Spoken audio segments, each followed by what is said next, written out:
Fala aí, rapaziada, tudo bom com vocês? Mais uma rodada de Libertadores, sim, fim da terceira rodada. E não foi uma rodada muito boa para os brasileiros no quesito geral, assim, né?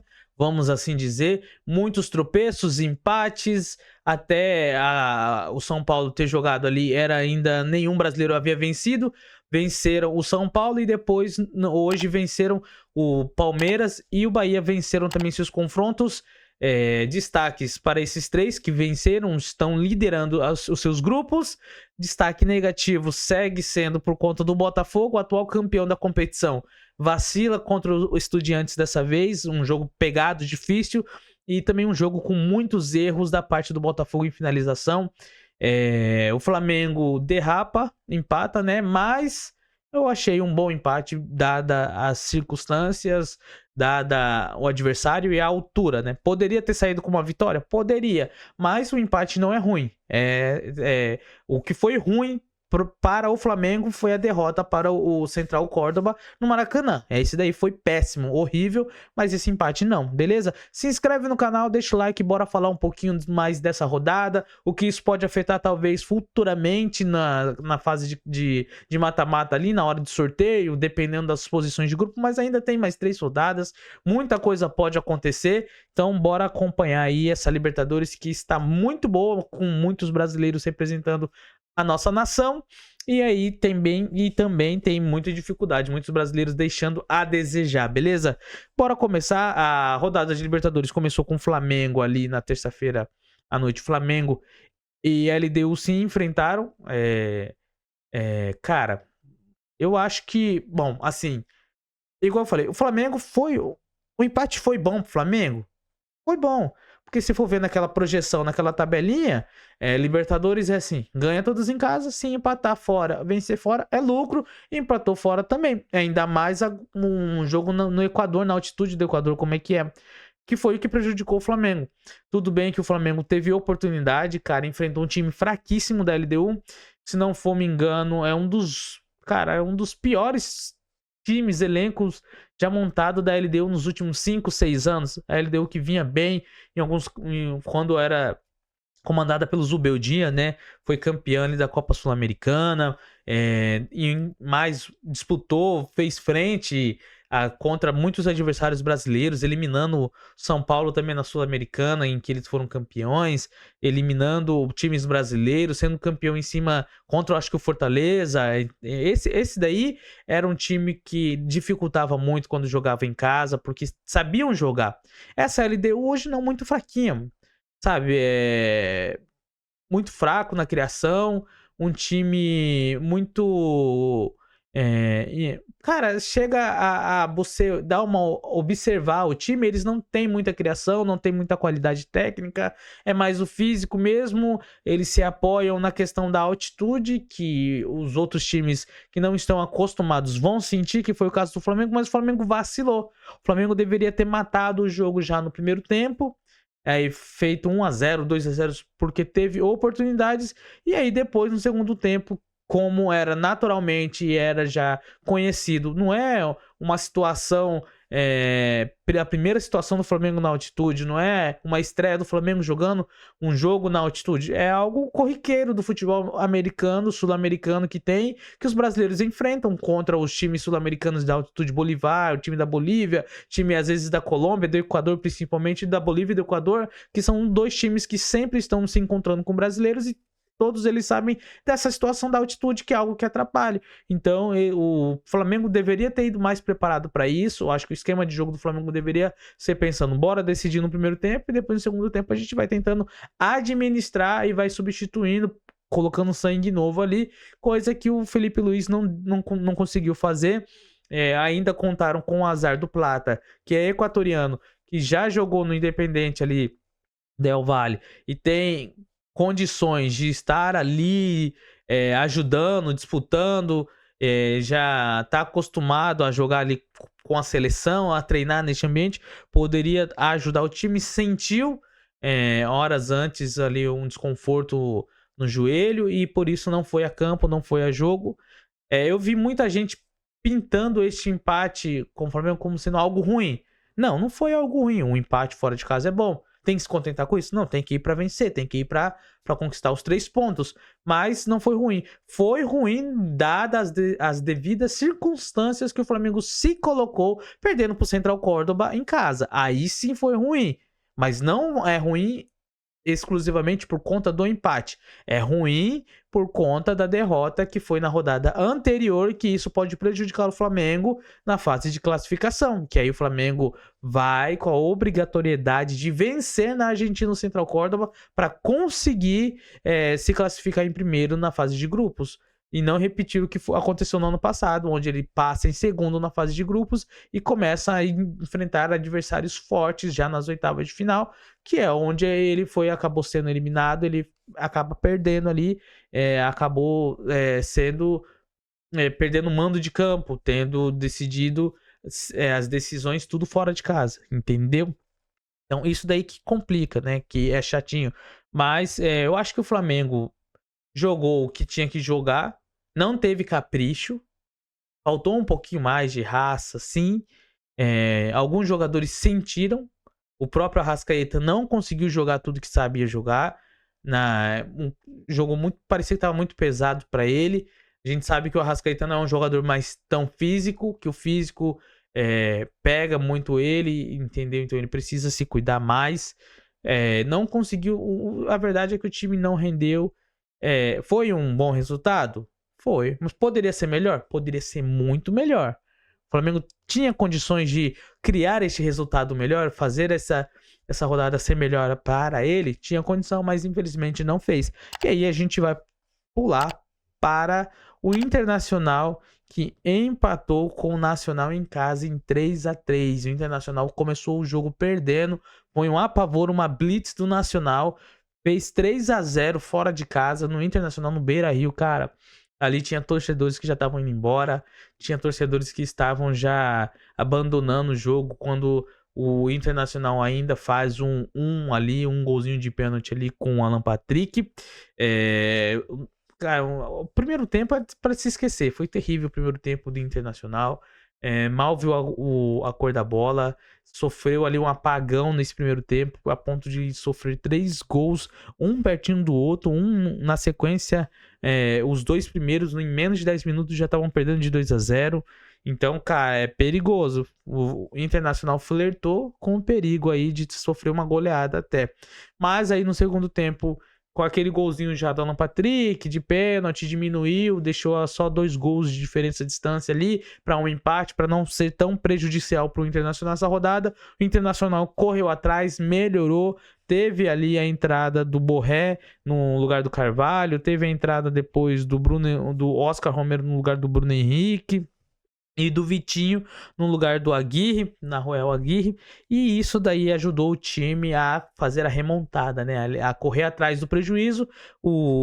Faz um gol ali com o Bernabé e logo depois, uns 6, 7 minutinhos depois, empata com o Fernando, com assistência do Alan Patrick, fazendo um 3-3. Teve ali depois uma pressãozinha para tentar virar, aproveitar do momento em que o Nacional sente o baque, mas não conseguiu. Um 3-3 ficou bom. Ficou bom, cara.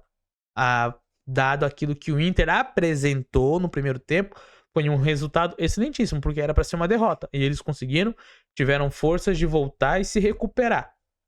Então, é bom entre aspas, né? É melhor do que uma derrota. Mas o Inter deveria prestar mais atenção. O Inter oscila muito. O Inter desse Roger Machado, ele oscila demais. Uma hora faz um jogo excelente contra o Atlético Nacional, outra hora faz um bom jogo no Brasileirão e de repente cai de rendimento, perde alguns jogos bobos, fica numa sequência de não vencer, acaba empatando com o Grenal, no Grenal com o Grêmio.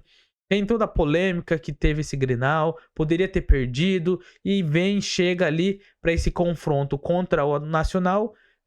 Eu acho que imaginaram talvez que o Nacional não viria tão forte assim, tão agressivo para esse primeiro tempo, mas o Nacional não ficou na retranca, não veio recuado como a maioria dos times sul-americanos vem quando vão jogar contra os times brasileiros aí. Então o Internacional brincou aí com o perigo, flertou literalmente com o perigo, mas conseguiu.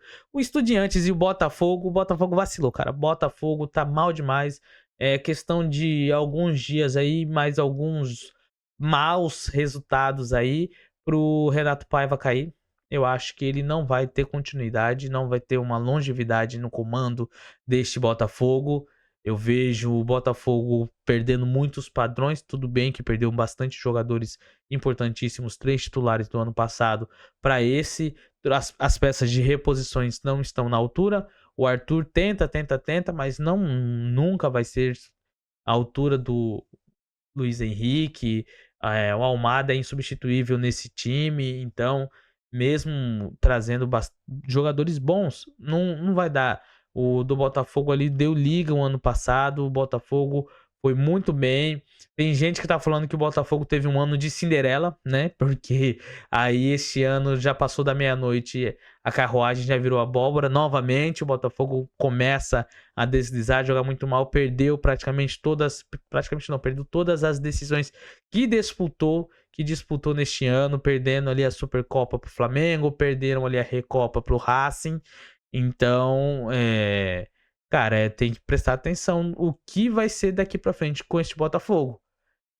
Muitos se apoiam naquela mística, né? No passado também a gente sofreu durante o campeonato da Libertadores, as primeiras 2 rodadas perdemos e depois fizemos a remontada, mas este time não é igual ao time do ano passado. Tem algumas mesmas peças, mas não tem o mesmo treinador, não vai ter as mesmas contratações, precisam se recuperar agora, não vai ter o Júnior Santos salvando ali, fazendo milagre na fase de grupos, não tem nenhum jogador que está, sabe, numa fase muito boa, que você fala, pô, esse jogador tá carregando o time nas costas do Botafogo. Não tem, mesmo com jogadores bons aí. Igor Jesus caiu de rendimento enorme, Marlon Freitas caiu muito de rendimento, o meio de campo do Botafogo já não é mais como o meio de campo do ano passado, embora eles criem bastante ainda, só que desperdiçam muito, errando a finalização, errando o último passe.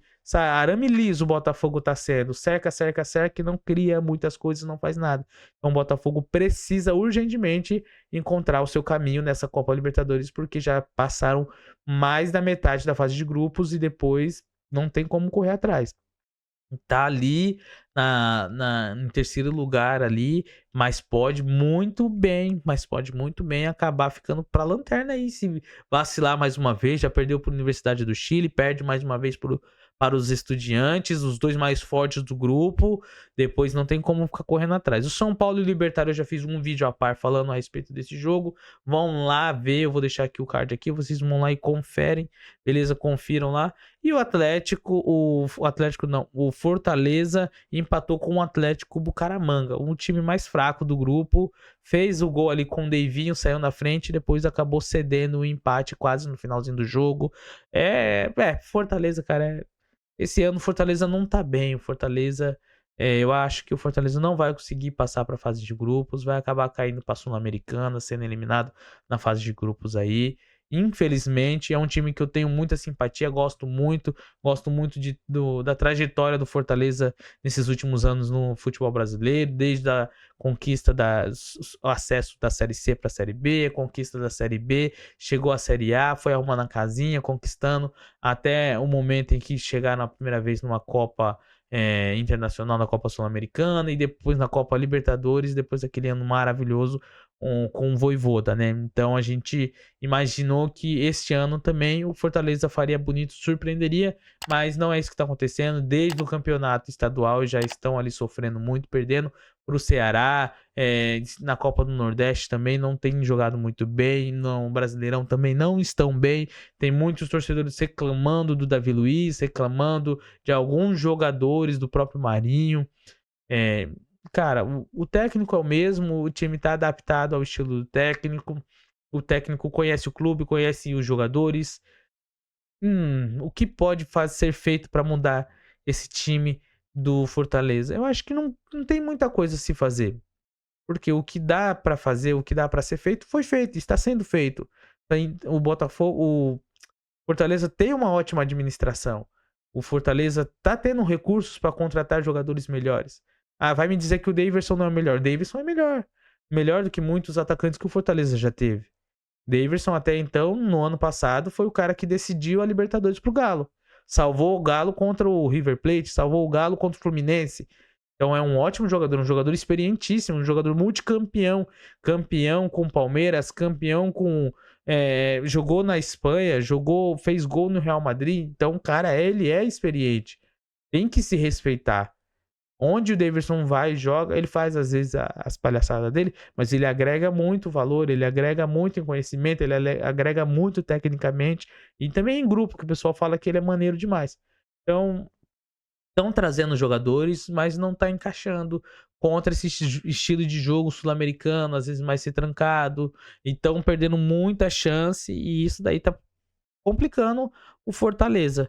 E já hoje nós tivemos ali o Bahia enfrentando, recebeu ali em casa o Atlético Nacional, o gol de vitória do William José, e o Rogério Ceni deu uma excelente entrevista falando, né, a respeito dessa questão do dinheiro da associação deles ali com o Grupo City, falando que o pessoal acha que precisa, que porque tem essa associação aí com o Grupo City, eles podem contratar e tirar quem eles quiserem, mandar embora e trazer outros jogadores, independente do valor do preço, a hora que eles quiserem, o que não é verdade, né? O que o Rogério Ceni quis dizer ali, que não é desse jeito que a banda toca, que eles fazem ao máximo para contratar bons jogadores, e se esses jogadores não rendem, eles não vão escantear, aí trazer outro e mandar embora por conta desse...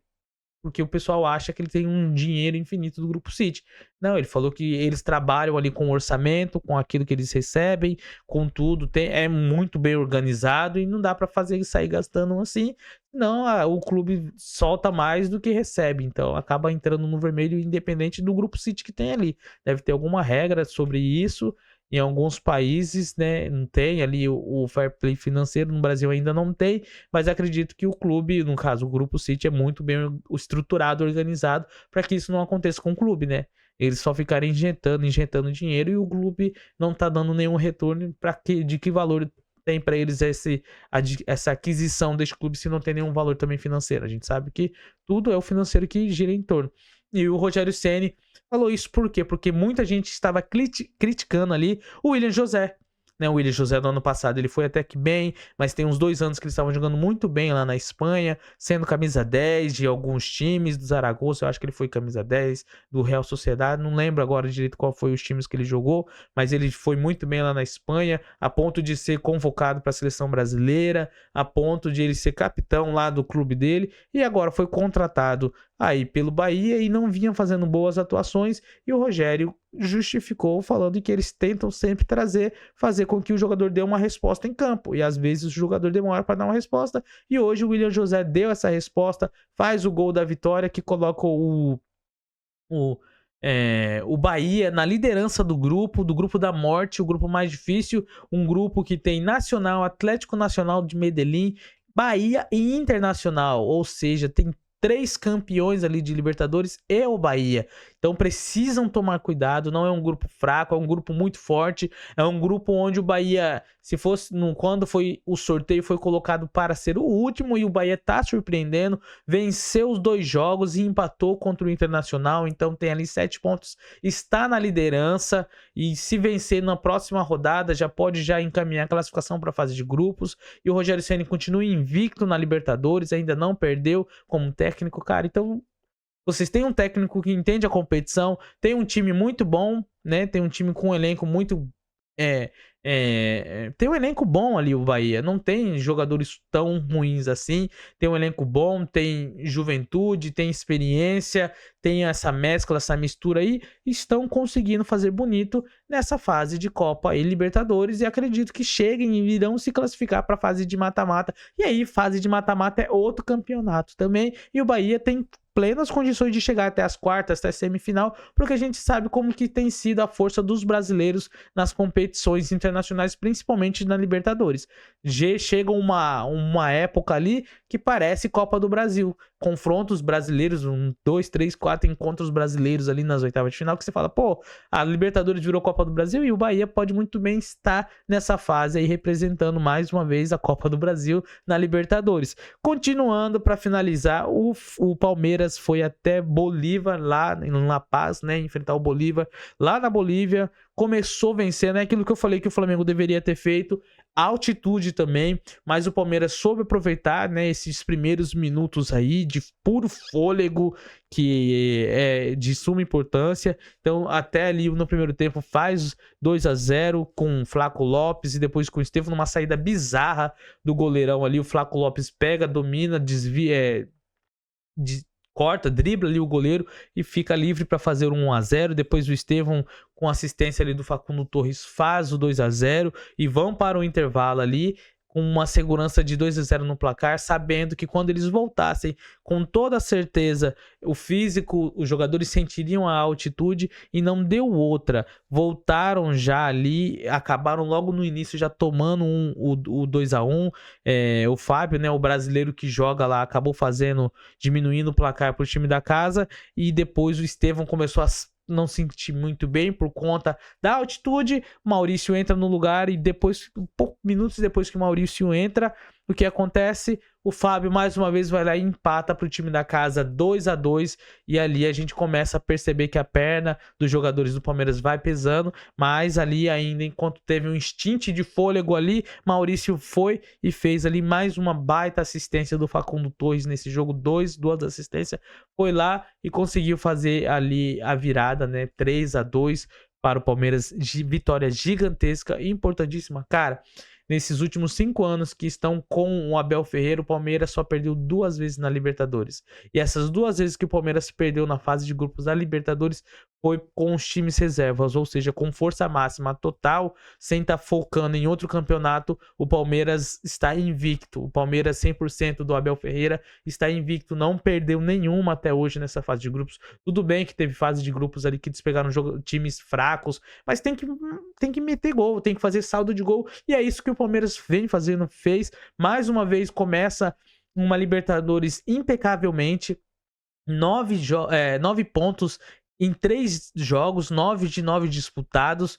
O Palmeiras é líder absoluto, líder geral também ali, lidera, então já está construindo já o caminho para a próxima fase, que é qual? Decidir tudo em casa, e o Palmeiras está galgando mais uma vez espaço, é mais uma vez favorito para o tetracampeonato da Copa Libertadores. Destaque para o Flaco Lopes, que jogou muito bem. Hoje, todo o time do Palmeiras conseguiu não jogar muito bem, foram resilientes na parte final, mas o Flaco Lopes hoje colocou o jogo debaixo do bolso, debaixo do braço ali, dentro do bolso, e falou, vamos, e guiou, e foi ali um dos principais líderes nesse jogo para ajudar o Palmeiras a sair com esse resultado importantíssimo, conquistar 3 pontos, uma vitória fora de casa na Libertadores já é difícil. Na altitude, então, muito mais difícil ainda, e o Palmeiras consegue isso, volta para casa tranquilo, praticamente já se sentindo classificado. Não pode dar mole, né? Tem que continuar mantendo o foco para ser o melhor na fase de grupos, tem total condição de conquistar os 18 pontos ali e fazer uma campanha recorde nos últimos anos que ninguém tenha conseguido fazer, e sair invicto nessa fase de grupos com 100% de aproveitamento ali. Tem total condição a acontecer isso, a fazer isso. Palmeiras, que também está muito bem no Campeonato Brasileiro, líder, e tem tudo para continuar na cabeça nessas 2 competições, porque tem um elenco até que razoavelmente grande, né? Com boas peças ali, e aos poucos o Abel está conseguindo encaixar todas essas peças para jogarem melhor. E aí, como que foi o seu time nessa fase aí, dessa terceira rodada? O que você achou? Se inscreve no canal, deixa o like, tamo junto e é nóis.